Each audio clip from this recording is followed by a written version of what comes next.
Today I'm going to share with you team member lessons that you need to know and understand when it comes to doing acquisitions and roll-ups. So hey, my name is Moran Pober. If you don't know me, I'm the founder and CEO of acquisitions.com. We're the largest community of M&A investors and entrepreneurs. We were involved in 100 plus transactions in the last 3 years and now also looking to invest in deals and roll-ups. So today I want to quickly share with you a few things you probably need to understand when it comes to coaching, teaching your team, being a leader of your team if you want to do a roll-up. Right, so let's get to some of them. The first one is just understanding that you need to remove things and not overwhelming yourself.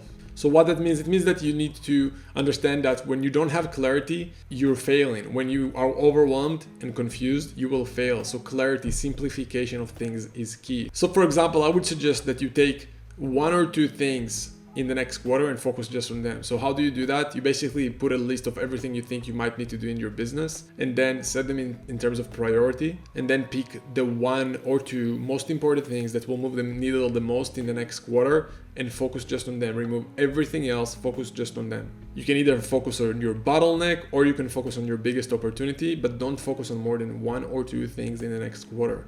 If you focused on hundreds of things, you will fail those hundreds of things.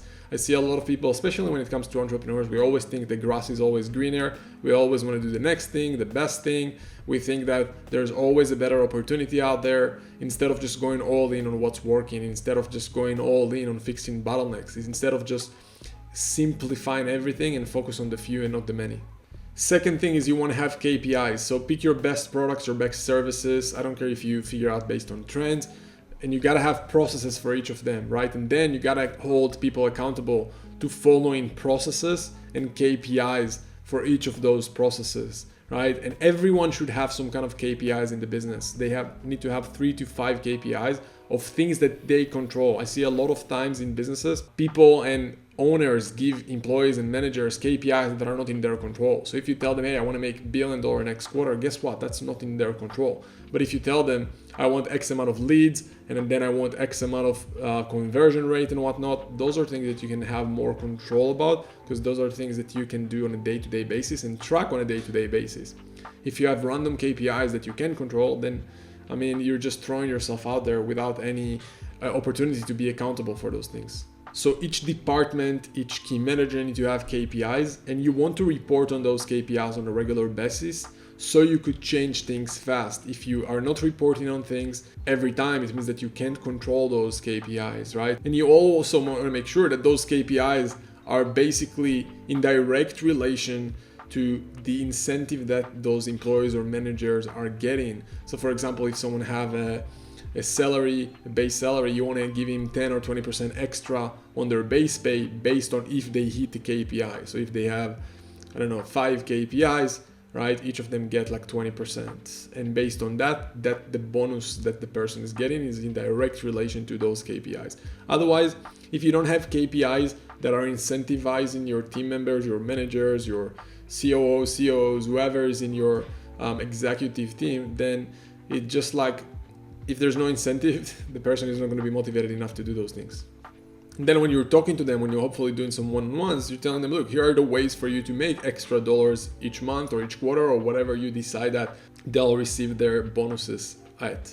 So start with simple KPIs. Make sure that everyone have a KPI. Make sure that everything is incentivized to the growth of the business. Make sure that those are things that they control. Make sure that they report on those things, ideally daily. So if things are not based on your budget, based on your forecast, you can change and adjust very fast. Next thing we want to focus on when it comes to your team members and doing a roll-up is having some kind of an employee maturity model. So what that means, it means that there's a progress for every employee or manager, and they know from day one what that looks like for them to grow inside the business. So you want for them to have a path knowing, okay, if you'll get to those kind of results, if you'll have those kind of skills or those kind of traits and personality, this is the position you could eventually have, this is the amount of money you could eventually make, and this is your path of growth in the business. Because if someone don't have a vision of where they're going to, it's not going to be exciting for them to come to work. If you're telling them, hey, do this work and that's it, and that's the work for the rest of their life, guess what?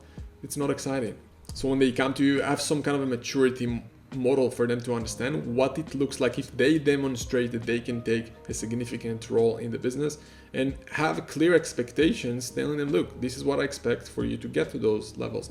If you're not basically performing based on what I'm expecting, then don't expect to get there, right? So I don't care if someone came to work for me yesterday, is willing and able to demonstrate that he can take better roles and make more money, then awesome. Then you being in the company for 10 years doesn't mean a thing if you can't demonstrate that you can be a good leader or that you can understand the skills of your role as good.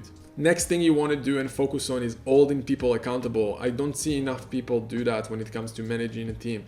So you got to have conversations about every problem that you see in each role, and you got to keep people accountable. And those things that you see that are problems, they need to be addressed right away. You can't let things just happen if you see things that you don't like or things that are basically affecting the business in a bad way. And you need to have a process to keep people accountable and to basically address those things, right? If one-on-one calls or emails or specific process, so people understand, hey, when you're going through that process right now, then they need to know, okay, it means that I need to improve. And they need to understand, hey, look, this is what's going on in the business right now. This is the problem. If this and that are not going to change, then you just won't be able to stay in the company. You need to create transparency and opportunity. Otherwise, those people are not going to feel like they're appreciated and they're not incentivized enough to grow the business. And make sure you remove emotions from those things. The big problem that I see with a lot of owners and people who want to be owners is that they're very emotional about every transaction, every deal, every interaction. You need to understand that a lot of those problems are going to happen in the business, and if you're going to be emotional with every person problem, it's going to be very difficult to scale. And it's your responsibility as the owner to provide the opportunity for people, but it's their responsibility to grab those opportunities